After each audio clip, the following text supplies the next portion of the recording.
Ang ating pong sunod na bibigyang pagkilala ay sa larangan ng palakasan. Siya ay master ng Tanay Sigaran Martial Arts School, ang GSF Ravens.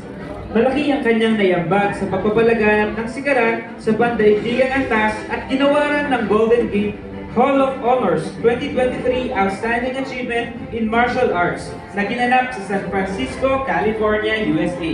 Siya ay patuloy na nag-aambag sa pangmalakasan at martial arts defense ng bayan at maging sa ibang bansa. Palakpakan po natin walang iba, Master Crisanto Santos Cuevas.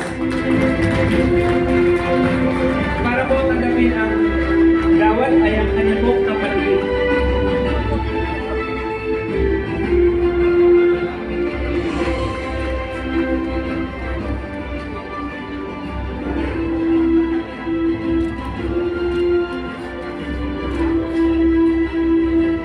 Sa ibang bansa. Palakpakan po natin walang iba, Master Crisanto Santos Cuevas.